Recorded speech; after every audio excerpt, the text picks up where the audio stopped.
Today, October 12th, I am 5 feet tall. My favorite food is steak.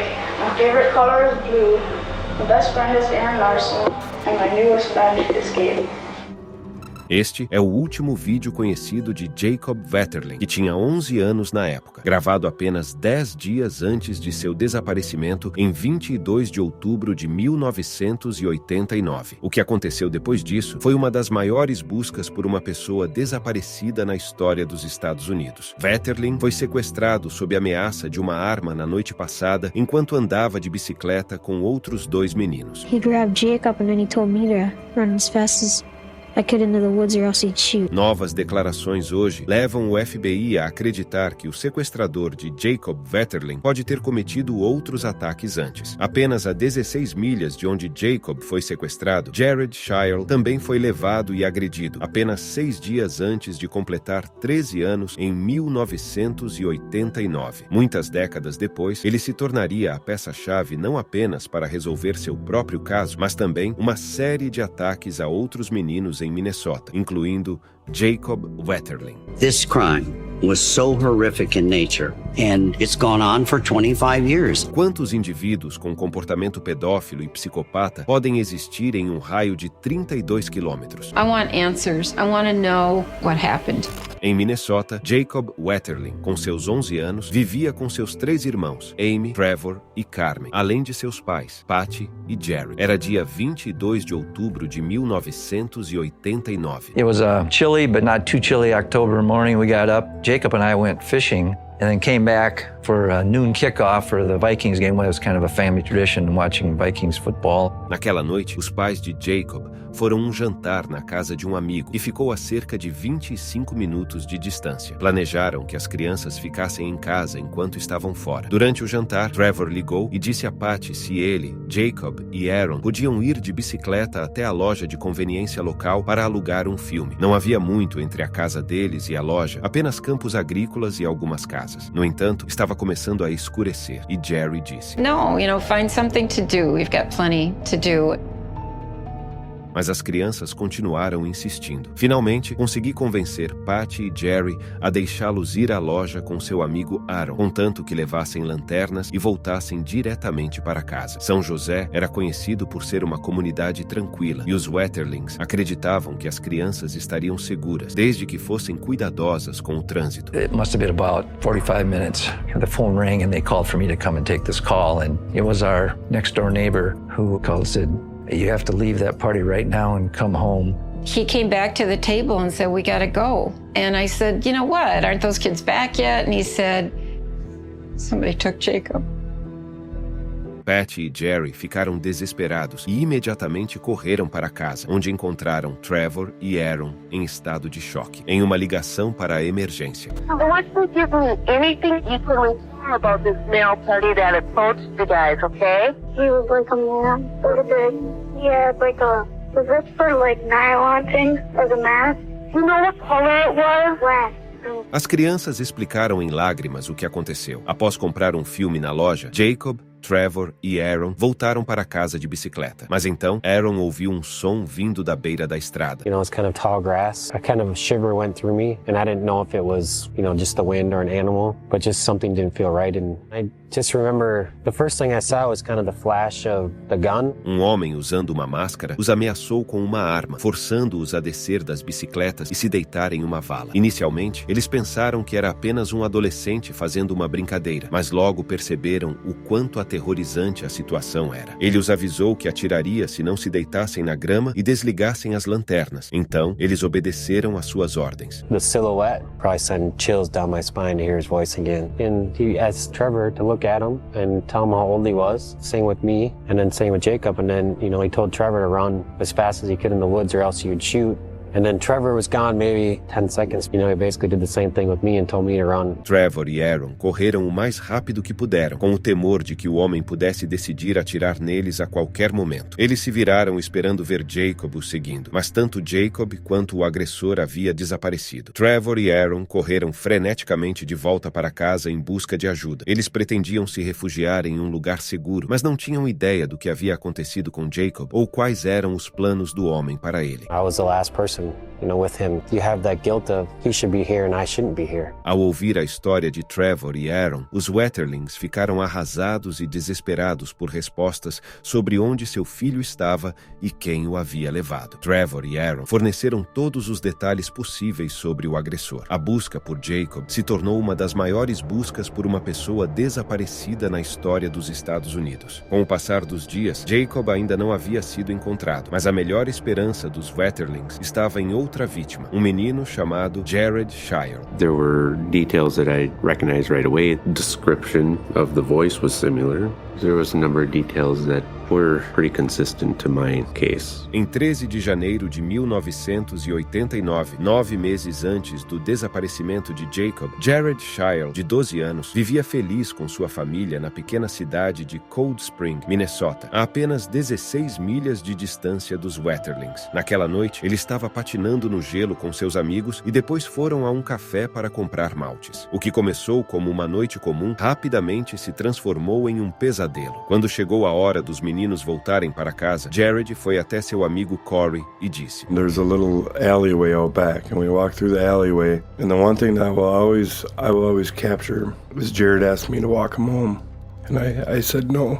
Jared se despediu e começou a andar sozinho de volta para casa. Mas quando ele não retornou no horário esperado, sua família começou a entrar em pânico. Alguém disse: Where the hell would he be? It doesn't take an hour to get from the restaurant to the house. Ninguém sabia onde Jared estava, mas quase 2 horas depois de se despedir de seus amigos, seus pais o viram correndo em direção à casa, visivelmente perturbado. Imediatamente, ele relatou que foi atacado e que o homem responsável ainda estava do lado de fora. Seus pais chamaram a polícia e Jared teve que reviver sua experiência traumática na esperança de ajudar a identificar o homem que o atacou. It was probably 9:30 when I started walking home. A car approached me. I just started giving this guy directions. The man had got out of the car. He grabbed me. He said, "Get the f*** in the car. I have a gun and I'm not afraid to use it." Jared obedeceu às ordens do homem, fazendo tudo o que pudesse para sobreviver. Ele observou o carro o máximo que poderia, na esperança de que pudesse escapar e usar os detalhes mais tarde para ajudar a identificar o agressor. Jared notou que dentro do carro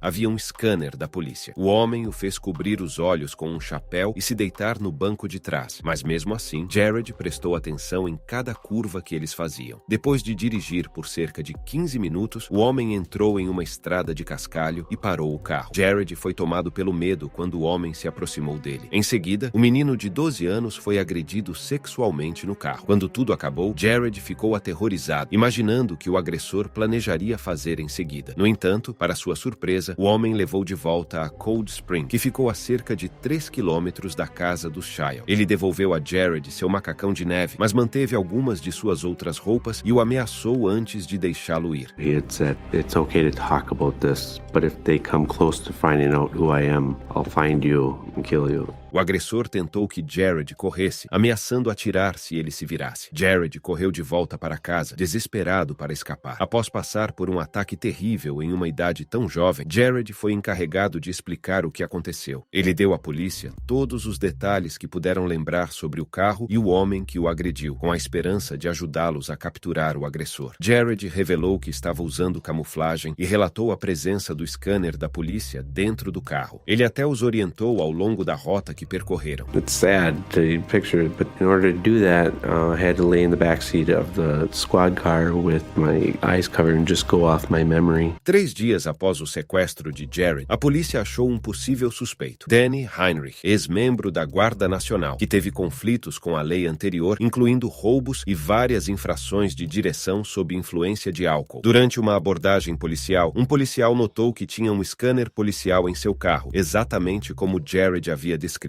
Em uma linha de fotos, Jared concorda com 2 homens que se parecem com seu agressor, sendo um deles Heinrich. No entanto, não foi possível limitar o caso a um único suspeito, e a polícia não pôde fazer acusações. Jared teve que voltar para casa, sabendo que o homem que o havia agredido e ameaçado ainda estava em liberdade. I think I slept on my parents' bedroom floor for the first year. The level of fear that you go through, the emotions, anxieties that you learn to overcome. Inicialmente, Jared pensou que era a única vítima desse homem, mas mais tarde, naquele ano, ele ficou sabendo sobre o sequestro de Jacob Wetterling na cidade vizinha de Sr. Jared. Começou a se perguntar se poderia ser o mesmo criminoso e estava determinado a fazer tudo o que pudesse para ajudar a detê-lo e encontrar Jacob. Em 13 de dezembro de 1989, quase 2 meses após o desaparecimento de Jacob Wetterling, Jared Shire colaborou com agentes do FBI para criar um retrato falado do homem que o atacou. Eles notaram semelhanças entre o retrato e Danny Heinrich e 3 dias depois, o FBI levou Heinrich para interrogatório. Perguntaram-lhe onde ele esteve nas noites dos sequestros de Jared e Jacob, e ele não tinha álibi. Heinrich oferece em fornecer seus sapatos, uma amostra de cabelo e os pneus de seu carro. As pegadas de sapatos e as marcas de pneus no local do sequestro de Jacob eram semelhantes, o que levou os policiais a obter um mandato de busca. Ao entrar na casa de Heinrich, encontramos scanners de rádio, botas pretas, calças camufladas e até fotos de meninos. No entanto, a polícia permitiu que Heinrich ficasse com as fotos e saísse de casa. Em 9 de fevereiro de 1990, quase um ano após o ataque a Jared, o FBI comparou as fibras do traje de neve de Jared com uma amostra de fibra do carro que Danny Heinrich dirigiu. Ele foi preso com base em fortes suspeitas de envolvimento no sequestro e agressão sexual de Jared. Os perfis do FBI ajudaram a preparar o interrogatório, inclusive tentando intimidá-lo com pastas contendo papéis com seu nome para fazer parecer que tinham muitas evidências contra ele. No entanto, eles precisaram que ele confessasse. Heinrich foi mantido na prisão durante a noite, mas negou qualquer envolvimento. O procurador do condado decidiu que não havia provas suficientes para acusá-lo de qualquer crime e teve que o libertar. As suspeitas continuaram a crescer, e embora ainda não pudesse provar nada, a família de Jacob se recusou a desistir da busca por ele. We are constantly looking at this case. We're not going to put it in a drawer. We're not going to forget about it. We are going to stay committed to getting this resolved.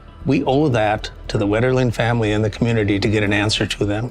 When your case gets cold, the only person that can keep it in the public eye is a loved one. And they have tried to do that, and Patty has never stopped trying to keep Jacob's face out there. I never want to have to look Jacob in the eye and say, you know, I wanted to keep going, but I got tired, or it was so long. We never quit, ever. Enquanto isso, a pressão aumentava sobre Jared. Ele queria fazer tudo o que pudesse para conectar seu caso ao de Jacob e obter respostas. A polícia frequentemente o retirava da escola, e embora tentassem manter sua identidade em segredo, rumores se espalharam rapidamente na pequena cidade de que ele era o garoto que havia sido agredido. Ele tinha constantemente que responder às perguntas, e o investigador continuava a pressioná-lo para identificar com certeza o agressor, mesmo que ele não soubesse. One particular interview, my parents weren't allowed in the room. I was drilled with all the necessary details and then questioned in regards to how certain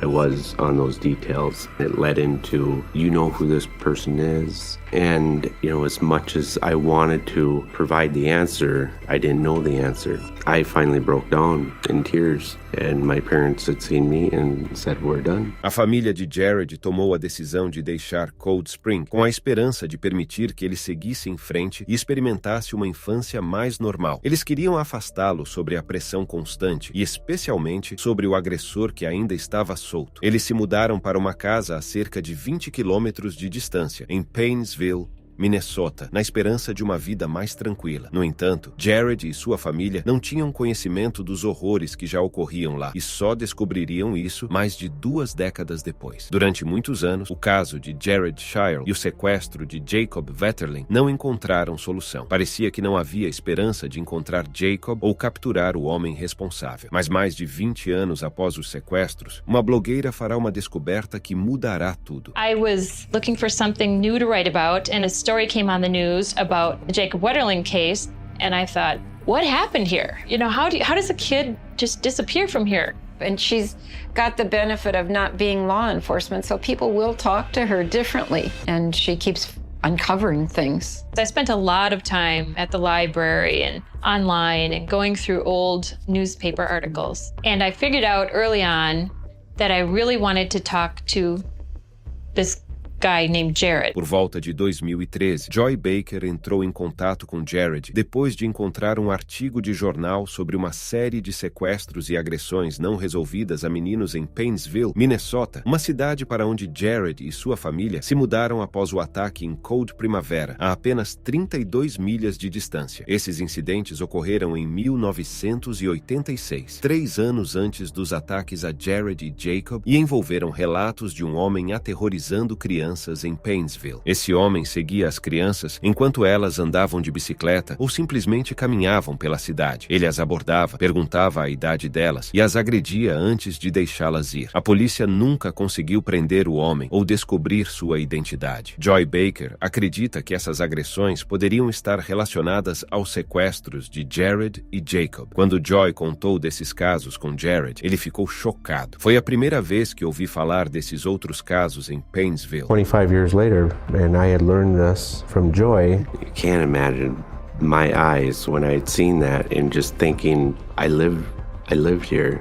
Para Joy e Jared, esses casos em Painesville parecem muito semelhantes ao seu próprio sequestro, e até mesmo os agentes do FBI não conectaram os casos. They asked me to send them the article. They weren't aware. If we could have found them and piled up cases of abuse by him then, to me it's just something, again, where we failed. It still bothers me. Durante décadas, Jared acreditou ser o único sobrevivente, mas quando descobriu que havia outros, decidiu iniciar sua própria investigação. Ele poderia ser a ligação que a polícia precisava para encontrar Jacob e trazer justiça para todos os meninos e famílias afetadas pelo agressor. That initially was the reason that drove me to the amount of investigating or researching that I have done, is the fact that I am a parent now. I couldn't fathom having to go through that or experience their sense of loss. Nos anos seguintes, Jared e Joy continuaram investigando incansavelmente. Realizaram extensas pesquisas e Jared encontrou outros sobreviventes. Within the first week, I talked to one of the victims and just got details of his attack. And they knew who I was, they were comfortable talking, and it led to a domino effect. Finalmente, depois de todo o esforço de Jared e Joy, o pesquisador revisitou os casos de Painesville juntamente com o caso de Jared. As autoridades ainda possuíam uma amostra de cabelo de um dos primeiros suspeitos que morava em Painesville na época, Danny Heinrich. Com os avanços da tecnologia, o pesquisador irá usar o DNA das roupas de Jared que ele usou na noite do ataque e compará-lo com o DNA da amostra de cabelo de Heinrich. A descoberta foi conclusiva. A polícia agora tinha evidências sólidas de que Heinrich havia atacado Jared. No entanto, Jared descobriu que não poderia colocá-lo na prisão por causa disso. They said, the good news is we have your guy. The bad news is statutes of limitations exist in your case and we cannot prosecute him. That made me feel like I've worked hard to find this answer, and I get the answer, but I don't get prosecution. It's not fair. Mesmo que Jared não tenha conseguido condenar Heinrich por seu próprio caso, ele ainda deseja ajudar outras famílias que precisam de respostas. Graças ao trabalho árduo de Jared e Joy, a polícia conseguiu aprofundar a investigação sobre o desaparecimento de Jacob. Eles conseguiram um mandato de busca para a casa de Heinrich. Embora não tenham sido encontradas evidências relacionadas a Jacob ou aos ataques em Painesville, as pastas continham pornografia infantil. E em 28 de julho de 2015, Heinrich foi preso sob acusações de pornografia infantil. No entanto, apesar dos investigadores acreditarem que ele tinha envolvimento com o desaparecimento de Jacob, ainda não possuía provas definitivas. Eles nunca poderiam saber o desfecho de Jacob ou o que aconteceu com ele, a menos que Heinrich confessasse. Em um ato desesperado em busca de respostas, ofereceram a ele um acordo chocante. O acordo proposto era o seguinte: se Heinrich revelasse onde estava Jacob, ele não seria acusado no caso de Jacob. Além disso, retirariam todas as acusações de pornografia infantil, exceto uma. O procurador do ZEUA, Andrew Luger, acreditou que era a única maneira de descobrir a verdade. Os Vetterlings concordaram em oferecer esse acordo a Heinrich, pois desejavam há quase 27 anos saber o paradeiro de Jacob. Was it a hard decision? No, not really. For nearly 27 years we've been looking for Jacob. We wanted to know, where's Jacob? Heinrich concorda com o acordo. Depois de apenas 10 minutos no tribunal, o promotor pergunta se ele sequestrou, agrediu sexualmente e assassinou Jacob Wetterling. Ele calmamente responde: sim, eu fiz. Ele continua explicando o que aconteceu quando ele levou Jacob. Depois de agredi-lo, Heinrich pensou ter visto um carro da polícia patrulhando nas proximidades. Ele entrou em pânico e atirou em Jacob. Ele também confessa o sequestro e agressão sexual de Jared e leva os policiais a um local próximo ao centro de Painesville, onde enterrou o corpo de Jacob. Patty Wetterling expressou como foi incrivelmente impressionante tentar processar essa mudança de esperança e busca para a triste confirmação de que Jacob não estava mais vivo. O acordo judicial feito com Danny Heinrich não incluiu acusações pelo assassinato de Jacob e em 2016 ele foi condenado a 20 anos de prisão por pornografia infantil. Ele terá 70 anos quando for libertado. Embora a morte de Jacob seja uma realidade dolorosa, finalmente as famílias envolvidas descobriram a verdade sobre o que aconteceu há quase 30 anos. Patty Wetterling relata que eles quase sentem uma sensação de calma agora, sabendo que Jacob não está mais sofrendo. I want to say, Jacob, I'm so sorry. It's incredibly painful to know his last days, last hours, last minutes. That gunshot snuffed his breath out, but his spirit is so strong, you can just see how it affects people. He's taught us all how to live, how to love, how to be fair, how to be kind. He speaks to the world that he knew, that we all believe in, and it is a world that's worth fighting for. His legacy will go on. We love you, Jacob. Os pais de Jacob criaram Fundação Jacob Wetterling, hoje Centro de Recursos Jacob Wetterling, que é uma organização que desempenha um papel vital na assistência a famílias de crianças desaparecidas e na promoção da segurança infantil. A lei Jacob Wetterling, que exige registros de agressores sexuais, é uma legislação importante que contribui para proteger as comunidades e ajudar a prevenir crimes sexuais contra crianças. Patty Wetterling, por sua vez, é uma defensora incansável dos direitos das crianças e das famílias, ocasionalmente como presidente do Conselho do Centro Nacional para Crianças Desaparecidas e Exploradas e trabalhando incansavelmente para garantir que as crianças estejam seguras e que as famílias tenham apoio em tempos difíceis. Essa fundação e a legislação em nome de Jacob Wetterling são exemplos de como famílias que passaram por tragédias podem se tornar defensores dedicados, trabalhando para criar um mundo mais seguro para todas as crianças. Eles desempenham um papel fundamental na conscientização sobre a segurança infantil e no apoio às famílias que enfrentam desafios semelhantes. We're fighting for our children. They have hopes and dreams, and it's our job to find them. We can never give up, ever. Sem Jared Shile contando sua história e seu trabalho com Joy Baker para obter justiça, os Wetterlings talvez nunca tivessem descoberto o que aconteceu com Jacob. Hoje, os Wetterlings ainda estão próximos de Jared e Joy, que ajudaram a trazer respostas para muitas famílias que lutam há décadas. I'm grateful for the level of support and encouragement that I've received along the way. This is another step towards closure. I give Jared all the credit in the world. He's come forward and said, I think it's the same guy. I want to do everything I can to help Jacob. I hope some other people realize how brave Jared really is. I also want to say one huge shout out to Jared and Joy. Jared had the courage to stand up and say, this happened to me, and there are others. E essa foi a história de hoje. Deixe a opinião de vocês nos comentários e não esqueça de se inscrever no canal e nos vemos nos próximos vídeos.